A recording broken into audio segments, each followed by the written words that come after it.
सो ये टॉपिक करने से पहले, ये क्वेश्चन करने से पहले हम थोड़ी चीज देख लेंगे। Permutations, row, circular and garland, necklace and chain. अगर आपको उन्हें क्वेश्चन में मेंशन कर रहा कि arrange 5 things in a row, या फिर arrange 5 boys in a row, arrange 10 persons in a row, तो फॉर्मूला आपका रहता सिंपली n फैक्टोरियल।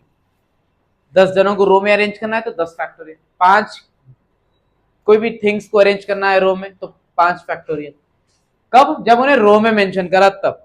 लेकिन वही सेम चीज उन्हें सर्कल में अरेंज करो बोला, जैसा कि arrange 7 persons in a circle, तो फॉर्मूला है n-1 फैक्टोरियल। ठीक है। Arrange 5 persons in a circle, arrange 10 things in a circle, तो तब क्या यूज करेंगे हम? n-1 फैक्टोरियल यूज करेंगे। नेक्स्ट, गार्लैंड, नेकलेस या चेन, ये तीनों के लिए एक ही फॉर्मूला है, which is n-1 factorial by 2। जैसे गार्लैंड के लिए मैं रोजेस के बारे में मेंशन करता हूं, arrange 7 roses into a garland, arrange 5 roses into a garland, answer will be 5-1 factorial divided by 2। अगर उन्हें नेकलेस के बारे में बोला तो अरेंज 10 पर्ल्स इन ए नेकलेस, PEARS, मोती। Arrange 7 pearls in a necklace, तो आप फैक्टोरियल लेंगे 7-1 फैक्टोरियल बाई 2। चेन के लिए बोला तो उन्हें बीड्स देता, BEADS, arrange 7 beads into a chain, तब आप ये फॉर्मूला इस्तेमाल करेंगे। इन शॉर्ट, गार्लैंड, नेकलेस और चेन के लिए बोला तो आप n-1 फैक्टोरियल बाई 2, सर्कल के लिए बोला तो n-1 फैक्टोरियल, रो में या लाइन में बोला तो हम यूज करेंगे n फैक्टोरियल। अब इससे जो रिलेटेड पूछ सकता हूं वो टॉपिक्स हैं together and do not comes together. Mostly ये क्वेश्चंस मिलते हैं आपको, ये बिट्स मिलते हैं। अब टुगेदर में होता है क्या, देखो एग्जाम्पल हमेशा है तो अभी भी सुन लो आप लोग। कभी मार्केट गए, बकरा मार्केट, जियागुड़ा जी, वहां पर बकरे देखे होंगे पूरों को एक रस्सी से बंद कर देते, एक रस्सी गले में सबकी रहती, और एक मेन जो रस्सी आती ना, वो जिसका भी आदमी रहता उसके हाथ में रहती। मतलब पूरे बकरे एक ही रस्सी से बंधे हुए रहते। किस लिए रहते हो? क्योंकि अल्लाह दूसरे उसमें गुम जाना नहीं बोल के, अल्लाह क्या करते, अगर अल्लाह रहे तो साथ ही रहना बोल के पूरों के गले में एक ही रस्सी फिरते फिरते मेन एक हाथ में आ जाती। तो टुगेदर का मतलब अपने कुछ समवट वैसे ही करना है। अगर आपको साथ रखना है तो पूरों को बांधना पड़ता पहले आपको। जिसको भी साथ रखो बोला, हम क्या करेंगे, उसको एक जगह कर देंगे। मतलब के अगर आपको ने बोला 5 बॉयज और 5 गर्ल्स है, उन्हें बोला कि 5 बॉयज मेरे को एक जगह होना, कम्स टुगेदर, तो हम क्या करेंगे, 5 बॉयज को हम एक यूनिट मान लेंगे, पूरों को बंधेंगे एक रस्सी से, वो एक रस्सी को हम एक यूनिट काउंट करेंगे। मतलब हटे तो पूरे साथ हटना। ठीक है, ये टुगेदर में स्टार्ट करने का तरीका है। आगे प्रॉब्लम कैसा करेंगे वो देखेंगे हम। अगर उन्हें बोला डू नॉट कम्स टुगेदर, तो यहां पर भी मोस्टली हम क्या करते, देखो दावतों में अपने पास, तो खासतौर पर हैदराबाद में अगर मेन कोई खास लोग है अपने वास्ते, तो हम क्या करते हो, टेबल को रोक देते, पहले रोक दे के नॉर्मल जो पब्लिक रहती जाइए बैठ जाइए बोल के पूरों को भी जाए। ठीक है, मतलब जिसको अलग रखना है उसको क्या करते हैं, हम उठा के रखते, पहले नहीं करते, पहले दूसरों को बेचते, बाद में क्या करते, बोला जब बैठ जाते टेबल खाली आइए बोल के बिठाए थे, या फिर समवर्ड उसका उल्टा, पहले बिठाए थे फिर उन लोगों को बिठाए थे। तो यहाँ पे डू नॉट कम्स टुगेदर में वैसे ही करना है। अगर उन्होंने बोला 5 बॉयज एक जगह नहीं आना, तो हम क्या करेंगे, 5 बॉयज को छोड़ देंगे, हम पहले गर्ल्स को भेज देंगे। ठीक है, 5 बॉयज एक जगह नहीं आना बोल के बोला उन्हें, तो हम क्या करेंगे, मेन आदमी है टेबल रोक देंगे, पहले गर्ल्स को बिठा देंगे अंदर। तो 5 गर्ल्स बैठ गए, 1 2 3 4 5, सबके पास एक एक टेबल खाली है,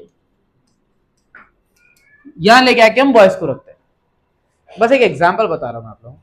अगर उन्हें बोला टुगेदर, तो हम सब जिसको भी टुगेदर बोला उसको एक यूनिट मान लेंगे, और जो भी डू नॉट कम्स टुगेदर बोला तो उसको हम छोड़ देके दूसरों को अरेंज करेंगे पहले, उसके बाद जिसको करना है उसको करेंगे। क्लियर है? इसके बाद वाले क्वेश्चन में आपको ये वाला पार्ट क्लियर हो जाता। अभी के लिए तो हम टुगेदर वाला केस देख लेंगे। ये क्लियर है ना? n factorial, n-1 factorial and n-1 factorial by 2 जी। टेबल प्रॉब्लम के टाइम बताया था, नो वरीज, अभी तो प्रॉब्लम शुरू नहीं हुआ हो। टेबल रोकने का आपको शादी खाने में जाके देखना पड़ता, यहाँ पर प्रॉब्लम ही मिलता है। कर लेना, ठीक है। तो क्वेश्चन एक बार पढ़ेंगे। A round table conference is attended. अच्छा, राउंड टेबल बोलते ही समझ जाने का है कि सर्कुलर परमिटेशन में आ गया। तो round table conference is attended by 3 Indians, 3 Chinese, 3 Canadians and 2 American. Total कितने पर्सन है अपने पास? 3 3 6 3 और 2 11, 11 लोग हैं, सब अपने अपने की अलग अलग कंट्री के। Find the number of ways of arranging them at the round table. Round table पे अरेंज करना है, लेकिन कंडीशन दिया, so that the delegates belonging to same country sit together. जो जो सेम कंट्री के लोग हैं वो लोग एक जगह बैठना together.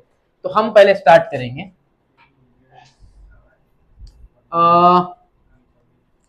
Number of Indians 3, number of Chinese 3, number of Canadians वो है 3, and number of American. Total persons कितने हो गए? 11। अगर मैं नॉर्मली अरेंज कर रहा हूं इसको, तो नंबर ऑफ वेज क्या होगा सर्कल में अरेंज करने का? n-1 factorial which is 11-1 factorial. ये बेसिक नंबर ऑफ वेज है, मतलब मैं कोई कंडीशन नहीं लगाया, बस 11 लेके, जो 11 लोग को लेके गया, लेके आके सर्कल पे बिठा दिया, तो वो आंसर होता 10 फैक्टोरियल वेज। बट अगर कंडीशन के साथ जा रहे हैं टुगेदर का, उन्हें बोला delegates belonging to same country sit together, मतलब ये है 3 इंडियंस एक जगह बैठना, 3 कैनेडियंस एक जगह, 3 चाइनीज एक जगह, 2 अमेरिकन एक जगह, कैसा ही बैठा, साथ बैठना है।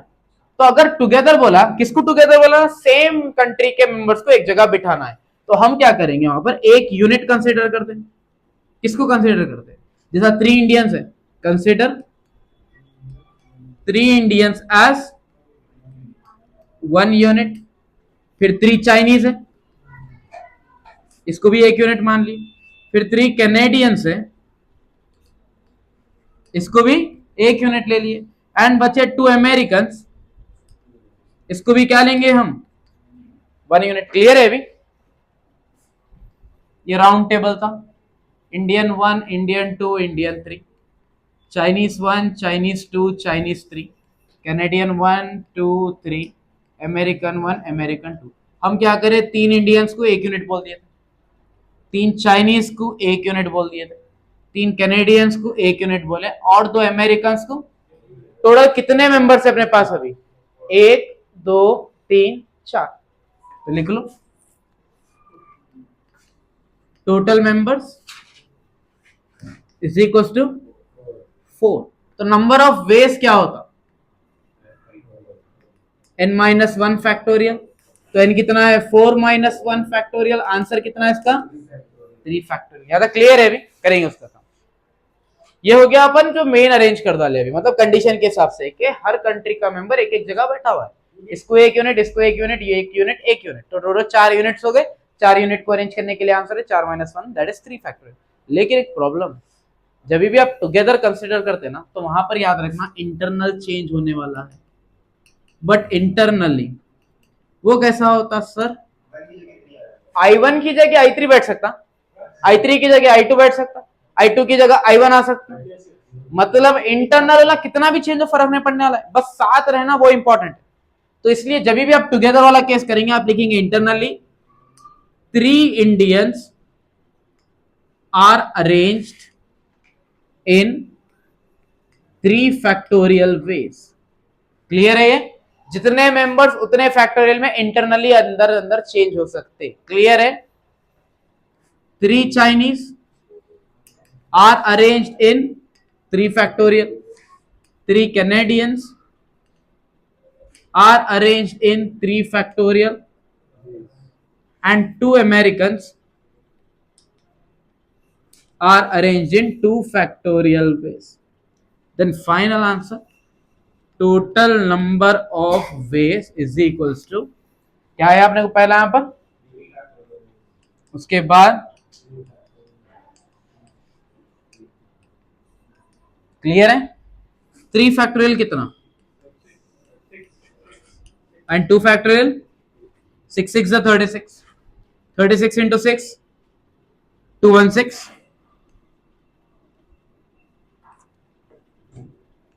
into 6, 6 6 are 36, 6 1 are 6 plus 3 9, 6 2 are 12, 1296 into 2 बचा, so 2 6 are 12, 2 9 are 18, 19, 2 2 are 4 5 and 2, तो फाइनल आंसर है 2592। समझ में आया ये आंसर? ये पार्ट आप करे नहीं करे प्रॉब्लम नहीं है, बिकॉज ये पूछा ही नहीं आपको नंबर ऑफ वेज निकालना 10-11 मेंबर्स को अरेंज करने का, उन्हें नंबर ऑफ वेज निकालो बोला अगर वो लोग टुगेदर रहे तो आप ये जो स्टार्टिंग का इतना लिखना है मेंबर्स कितने लिख लेना है, ये और ये करे नहीं करे प्रॉब्लम नहीं, कर दिए तो गुड, नहीं करे वेरी गुड, ठीक है।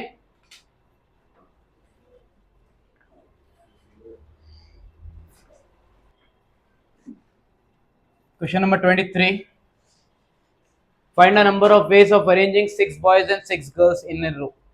तो पहला काम है आपका ये बेसिक नंबर ऑफ वेज निकालना।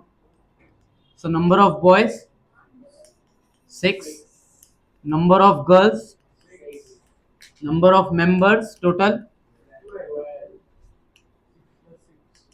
It is 12। तो नंबर ऑफ वेज क्या होता है, रो में अरेंज करने के लिए फॉर्मूला है n फैक्टोरियल, और n कितना है अपने पास, ये तो हो गया बेसिक नंबर ऑफ वेज। अब फर्स्ट बिट क्या पूछा उन्होंने, इन how many of this all girls sit together. तो हम बोले थे कि अगर कोई भी चीज एक जगह रखना है बोला है तो उसको एक यूनिट करना है, तो कंसिडर कितने गर्ल्स है अपने पास, 6 गर्ल्स है, तो consider 6 girls as 1 unit. Clear है? चलिए मान लेंगे G1 G2 G3 G4 G5 G6,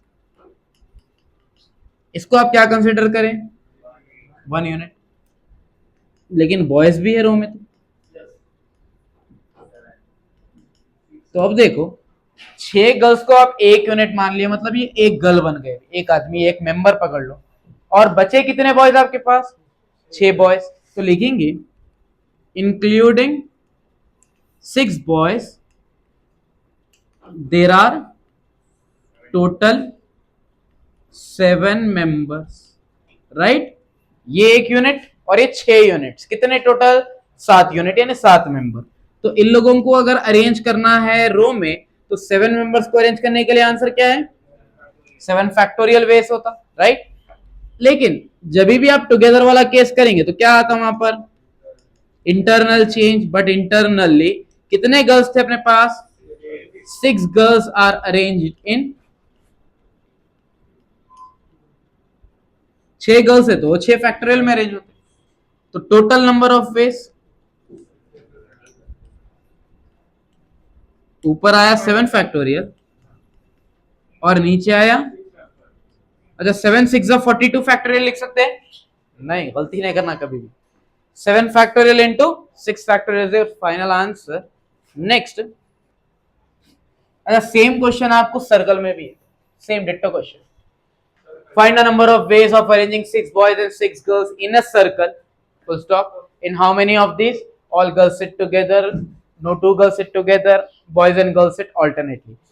रो में आया तो n फैक्टोरियल है, सर्कल में आया तो n minus 1 factorial, n minus 1 factorial होता, 7 माइनस 1 6 फैक्टोरियल होता, 6 फैक्टोरियल इंटू 6 फैक्टोरियल आंसर होता, राइट। सेकेंड बिट में क्या बोला उन्होंने, नो 2 गर्ल्स सिट टुगेदर, अगर एक जगह बिठाना है ना गर्ल्स को तो हम वो गर्ल्स को पहले ड्रॉप कर देंगे, गर्ल्स को पहले नहीं बिठाएंगे, गर्ल्स छोड़ देने के बाद बचे कौन, बॉयज, तो arrange 6 boys in a row। so 6 boys को अरेंज करने के लिए नंबर ऑफ वेज क्या होते, 6 फैक्टोरियल वेज होते। क्लियर है ये, बॉय 1 2 3 4 5 6, हर बॉय के आसपास के जगह काउंट करो, 1 2 3 4 5 6 एंड, तो बॉयज के बीच में इन बिटवीन 6 बॉयज कितने प्लेसेस है, टोटल 7 प्लेसेस है, देर आर 7 प्लेसेस। अच्छा 7 प्लेसेस में बैठेगा कौन, फिल्ड विथ 6 गर्ल्स जो रखे थे हम उठा के, ठीक है। तो नंबर ऑफ वेज क्या होता, 7 प्लेसेस है, 6 गर्ल्स है, तो आंसर है 7p6। तो टोटल नंबर ऑफ वेज ऊपर आया 6 फैक्टोरियल और नीचे आया 7p। क्लियर है ये? Third bit is boys and girls sit alternately. अब मेरे को ये बोलो, जो हम सेकेंड बिट करें क्या उसमें बॉयज एंड गर्ल्स ऑल्टरनेट बैठे हुए नहीं है? Girl boy girl boy girl boy वैसे बैठे हुए हैं। फिर ए बिट में और ये बिट में फर्क क्या है? अलग कहीं को दिया?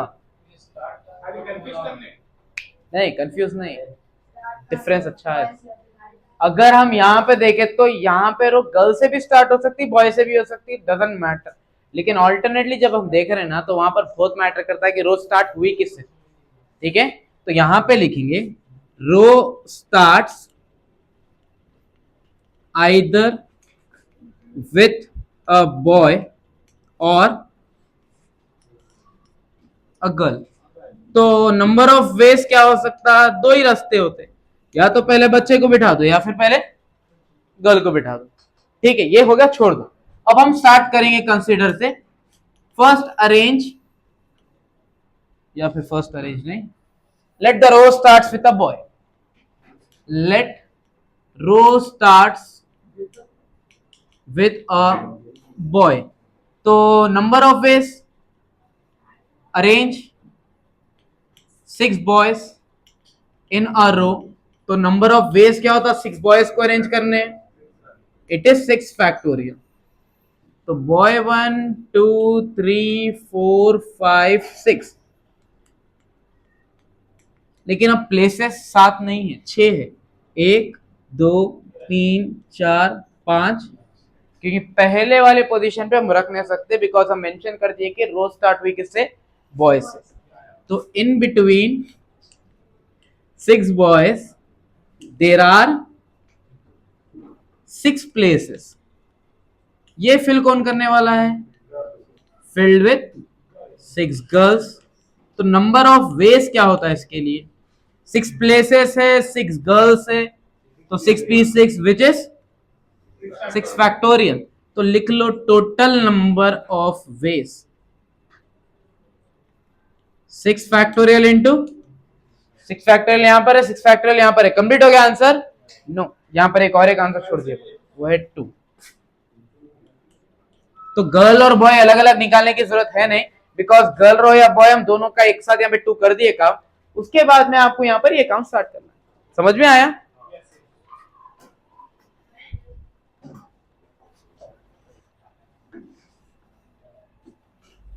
क्वेश्चन नंबर 24 उतना इंपॉर्टेंट नहीं है, बट एक दो बार आया हुआ है, सप्लीमेंट्री में एक बार और फ्रेश में एक बार शायद। और यहाँ पर उन्हें आपको देखो क्या बोला, find the number of all 4 digit numbers that can be formed using the digits 1 2 5 6 7। तो पहले जो बेसिक नंबर ऑफ वेज होता है वो निकाल लेंगे हम। गिवन डिजिट्स कितने हैं, क्या है अपने पास? पहले वो 1 2 5 6 7। नंबर ऑफ डिजिट्स कितने हैं? 5। और नंबर ऑफ डिजिट्स रिक्वायर्ड कितने हैं? It is 4। तो नंबर ऑफ वेज क्या होता? नंबर ऑफ वेज का फॉर्मूला है एनपीआर। तो ये बना 5p। 5p4 का मतलब होता है 5 को 4 टाइम्स रिड्यूस करना। 5 4 20 23 60 एंड 16 into 2। मतलब ये है कि 1 2 5 6 7 को यूज करके आप 4 डिजिट के 120 नंबर्स बना सकते हैं। 120 पॉसिबिलिटीज आ सकते हैं। अब उन्हें पूछा कि in how many of them are divisible, मतलब ये जो 120 थे उसमें से कितने ऐसे जो 2 से डिवाइड हो रहे हैं, 3 से हो रहे हैं, 4 से, 5 से एंड 25 से। तो फर्स्ट बिट हम चेक करेंगे विथ 2 डिविजिबल बाय। अब ये 9th में 8th में आजकल पढ़ा रहे हैं कौन सा नंबर कब डिविजिबल होता है वो। एक छोटा एग्जांपल देखेंगे। 4 8 3 2 2 5 1 4 8 6 2 8 2 3 8 6 3। ये 3 नंबर्स में से कौन सा नंबर 2 से डिवाइड हो सकता? फर्स्ट और सेकंड हो सकता। वाई? 2 की डिविजिबिलिटी चेक करने सिर्फ आप लास्ट नंबर देख, कितना भी नंबर पहले परवाह नहीं, आप लास्ट का नंबर अगर 2 से डिवाइड हो गया तो बोलेंगे कि हम पूरा नंबर 2 से डिवाइड हो। क्योंकि 3 डिवाइड नहीं होता, इसलिए हम बोल रहे हैं कि 3 का काम है नहीं। तो हम क्या करेंगे, अगर ये 120 नंबर्स में से, पूरे तो लिख के नहीं देख सकते, पॉसिबिलिटी चेक करना, तो हम क्या बोलेंगे, ये जो लास्ट प्लेस है, लास्ट प्लेस है वो नंबर बैठने वाला है जो 2 के टेबल में आता। अपने पास 5 डिजिट में कौन सा नंबर 2 के टेबल में आता, 2 और 6। तो लिखो fill the last place with 2 और 6। नंबर ऑफ वेज क्या होते हैं इसके लिए, ओनली 2, मतलब या तो 2 आ सकता है या तो 6 आ सकता है। तो आंसर क्या होगा इसका, फैक्टोरियल भी बोलो 2 ही होता हो, तो कितना हो गया नंबर ऑफ वेज। जब ये प्लेस फुल हो गई तो बचे कितने प्लेसेस आपके पास, 1 2 3। तो यहां लिखेंगे रिमेनिंग 3 प्लेसेस आर फिल्ड। कितने से फिल्ड हो रहे हैं, 2 या 6 ले रहे हैं, दोनों साथ में ले रहे हैं। अगर 2 आ गया तो 4 डिजिट बचे, 1 5 6 7। अगर 6 आ गया तब भी 4 बचे, 1 2 5 7। यहां पे 2 लिखने का मतलब ये नहीं है कि 2 के 2 यूज कर लिए, अब 2 एंड 6 लिखते तो खत्म हो गया था। 2 ले रहे या तो 6 ले रहे, तो सिर्फ एक ही इस्तेमाल हो रहा। तो बचे 3 प्लेसेस में कौन बैठेगा filled with 4 digits. So number of ways कितना हो गया, 3 places 4 digits। Can we write 3p4? No you can't. n का नंबर हमेशा बढ़ा रहना 4p3 होता, चाहे वो 3 प्लेस 4 डिजिट हो या 4 प्लेस 3 डिजिट हो, आंसर क्या रहता 4p3। 3 को 4 टाइम्स रिड्यूस कर सकते हैं, 3 2 1 0, खत्म हो गया आंसर पे। तो 4p3 क्या होता, 4 into 3 into 2 which is, then finally total number of ways is equal to, ऊपर आया 2 और नीचे है 24, तो आंसर कितना हो गया। तो मतलब 120 में से 48 नंबर्स ऐसे हैं जो 2 से डिवाइड हो रहे। ठीक है, bit number 2 divisible by 3। Okay, 3 से अगर डिवाइड होना है तो सिंपल सा रूल है, 8 8 8 18 लिख लेंगे। ठीक है, 2 5 1 4 5 2 8 6। इन लोगों में से कौन सा नंबर है जो 3 से डिवाइड होता, फर्स्ट एंड थर्ड, और कुछ सेकेंड लास्ट। क्या बेस पे बोल रहे हैं आप, एग्जैक्टली अगर कोई नंबर 3 से डिवाइड होना है तो ये जो डिजिट्स दिख रहे हैं ना आपको, उसको आप ऐड करेंगे। 8 8 16 16 प्लस 8 24 24 प्लस 1 25। क्या 25 3 के टेबल में आता, मतलब ये है कि ये डिजिट्स यूज करके आप कितने भी नंबर सुनो, 8818 8188 8881 1888, कितने भी बना लो, आपको आंसर उसका 3 से डिविजिबल नहीं होता। सेकेंड नंबर 257 7 प्लस 1 8 8 प्लस 4 12 12 3 के टेबल में आता, मतलब ये नंबर डिवाइड होने वाले हैं। 2514 5214 4512 1245, जितने भी पॉसिबिलिटीज बना लो सब के सब डिवाइड होते, ठीक है। तो खैर ये क्वेश्चन नहीं होता अपना क्वेश्चन यहाँ पर। तो आपको अगर ये 5 डिजिट यूज करके जो 4 डिजिट बन रहे हैं, उसका अगर नंबर अगर वो डिविजिबल होना है 3 से, तो क्या होना है उसके लिए, उन लोगों का सम डिवाइड होना। तो अब बोलो 1 2 5 6 7 में 4 डिजिट का होना है ना, तो 1 2 5 6 1 2 5 7 1 2 6 7 1 5 6 7 2 5 6 7, सब में एक एक नंबर ड्रॉप कर दो, क्योंकि 4 डिजिट का नंबर होना है, 5 डिजिट है, तो हम पहले में 7 हटा है, दूसरे में 6 5 2 एंड 1। अब बोलो 2 प्लस 1 3 3 प्लस 5 8 8 प्लस 6 14, क्या 14 डिवाइड होता, तो ये पॉसिबिलिटी बेकार हुई। 1 प्लस 2 3 3 प्लस 5 8 8 प्लस 7 15, क्या 15 डिवाइड होता, एक आ गया possibility. 1 2 3 3 plus 6 9 9 plus 7 16, not possible.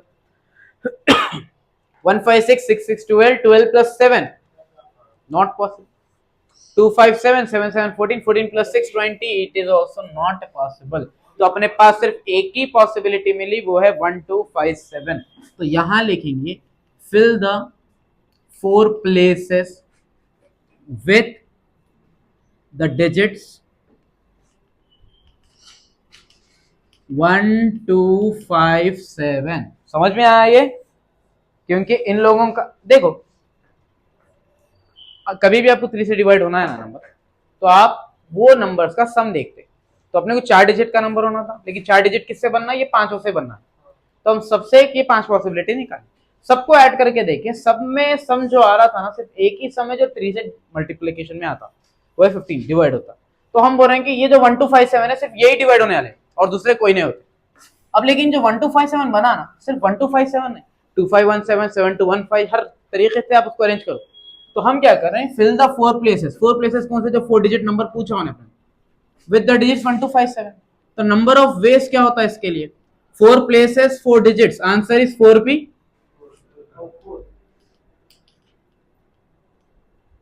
आया समझ में? अब एक क्वेश्चन है, आईपी टेक्स्ट बुक का ही है, जहां पर आपको ऐसे 2 पॉसिबिलिटीज मिलते, एक 1257 आया बाई चांस, कोई और एक समझो 2567 भी था, दोनों भी आ रहे हैं। तो आप क्या करेंगे, fill the 4 places with the digits 1257 और 2567। तो ये आने से पहले आप बेसिक नंबर ऑफ वेज लिख देंगे, या तो ये सेट लेना है आपको, या तो ये सेट लेना है। तो नंबर ऑफ वेज क्या होता है? वहां पर 2 होता, जैसा यहां पर देखिए 2 या 6 आने का था, तो एक सेट दूसरा सेट, तो नंबर ऑफ वेज क्या होता? बट इंटरनली रिमेनिंग नहीं लिखेंगे हम, the 4 digits can be arranged in 4 factorial veg. तो 2 into 24 दैट इज 48। एक होता ये सेट का आंसर और एक होता दूसरे सेट का आंसर।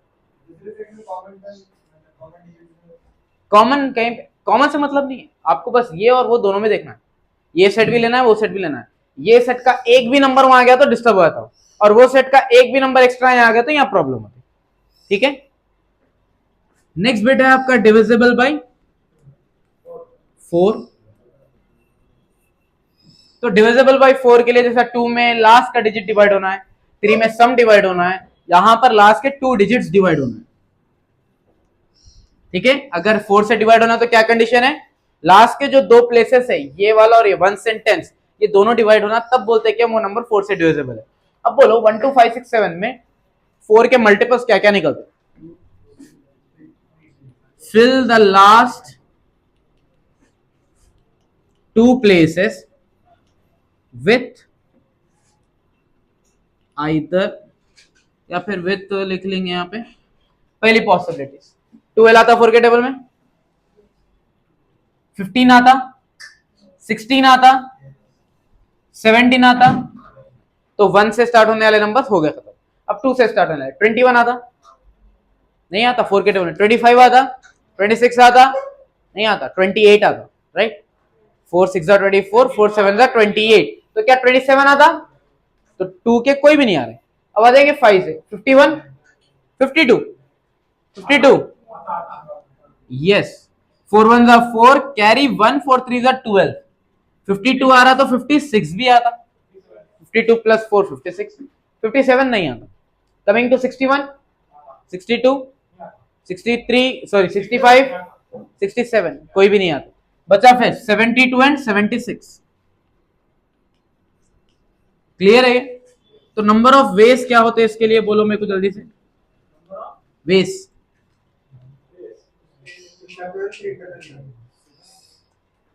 फैक्टोरियल इस्तेमाल कभी ऐसे केसेस में तो मत ही करो। फैक्टोरियल का मतलब होगा कि वो लोग आगे पीछे भी चेंज हो सकते हैं। 12 ले रहे हैं आप तो उसको 21 भी लिख दे रहे हैं, बोल रहे हैं आप फैक्टोरियल दे दिए तो। एक second, fill the last 2 places with ये सब नहीं, कोई एक ही नंबर आने वाला है, कोई एक ही नंबर आने वाला है। देखो, या तो 12 आता, या 16 आता, या 52 आता, या 56 आता, या 72 आता, या 76 आता। कितने हैं नंबर्स वहां पर? 6। तो आंसर भी क्या होता? कैसा? अब देखो भाई 12 है, अगर आप लोग बोल रहे हैं जैसे 6p2 क्यों बोल रहे हैं? 6 नंबर्स है, 2 प्लेसेस है बोल रहे हैं, लेकिन कब होता मालूम? वो नंबर्स ये प्लेसेस में भी अगर इंटरचेंज होते तो हम 2 प्लेस काउंट करेंगे, हम 2 प्लेस काउंट ही नहीं करें, हम सिर्फ इसको एक ही प्लेस काउंट करें। वाई 12 आ गया तो 12 ही रह सकता हो, 12 जाके 21 नहीं बन सकता हूं, 16 है तो 16 ही रह सकता, 61 नहीं बन सकता क्योंकि वो डिविजिबल ही नहीं है। तो आप यहाँ जो नंबर दे रहे हैं ना वो फिक्स्ड दे रहे हैं, मतलब ये 2 पोजीशन फिक्स्ड है, उसमें कोई इंटरनल चेंज नहीं है, इसीलिए एक जगह 2 नंबर पे एक ही बैठ सकता जाके 12, या तो 12 बैठना है तो 12 बैठना ही नहीं बिल्कुल। क्लियर? तो ये केस में कितना हो रहा नंबर ऑफ वेज? सिर्फ 6 होता। क्लियर है ये डाउट? रिमेनिंग कितने प्लेसेस रह गए? 2 प्लेसेस फिल्ड विथ, अगर 2 डिजिट्स यूज हो गए 5 में से तो बचे 3, तो रिमेनिंग 2 प्लेसेस पे कितने डिजिट बैठते हैं? देखो अब 12 ले लिया सपोज में, तो 1 2 चले गए तो बचे कौन? 5 6 7, तो ये रिमेनिंग 2 प्लेसेस से बैठे 3 डिजिट्स, तो इसलिए नंबर ऑफ वेज होता है इसका 2 places 3 digits, it is 3p2 which is 6 ways. So total number of ways क्या है? ऊपर आया 6, नीचे आया 6, तो 6 6 फोर्थ बिट डिविजिबल बाय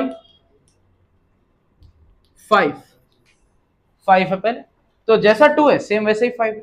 5 के टेबल में 2 ही नंबर आते लास्ट में, 5 1 5, 5 2 10, 5 3 15, 20, 25, 30, या तो 5 आना या तो 0 आना, 0 है, बचा कौन? सिर्फ fill the last place with 5। तो अब बोलो, मैं लेके आया कि 5 को बिठाया एक जगह पे, तो उसका नंबर ऑफ वेज लिखना है अपने को, एक प्लेस एक number, no need to write any number of ways, because 5 आ गया, उसका आंसर 1 है, 1 को अगर आप मेन रिजल्ट से मल्टीप्लाई करे भी तो भी आंसर क्या होता? तो उसका काम हो गया। बस बचे अपने पास 3 प्लेसेस, तो लिखना remaining 3 places are filled with, कितने डिजिट्स बच के 5 यूज हो गया तो 4 डिजिट्स, तो नंबर ऑफ वेज कितना होता? 4p3 which is 24 ways। Clear है ये? Then last bit fifth which is divisible by 25, जैसा 4 है वैसे 25 है, 25 का टेबल क्या होता? 1 25 होता, 25 टू द 50 होता, 75 होता, 100 होता, 125 150 175 200 225 250 275 300, सब में एक ही चीज आ रही, 25 है, 50 है, 75 है, 100, 0 तो है नहीं, तो 50 और 100 तो गए, बचा एक 25 और एक बचा 75। क्या 25 बनता वहां पे? क्या 75 बनता? तो लिख लो, fill the last 2 places with 25 और, तो ये 2 प्लेसेस चले गए। अच्छा, नंबर ऑफ वेज कितने होते? जल्दी बोलो, स्मार्ट है आप लोग तो। या तो 25 आता है तो 75 आता है, नंबर ऑफ वेज सिर्फ 2, बिकॉज 25 52 नहीं बन सकता, इसलिए फैक्टोरियल काउंट में आता ही नहीं अपने को। देन रिमेनिंग कितने प्लेसेस है? Remaining 2 places which are filled with how many digits? 3 digits, तो नंबर ऑफ वेज कितना हुआ? 3p2, 3p2 is, तो टोटल नंबर ऑफ वेज ऊपर है 2 और नीचे है 6 which is 12 वेज। समझ में आएगी? कोई 2 बिट एग्जाम में मिलेंगे आपको, अगर आया तो ये क्वेश्चन।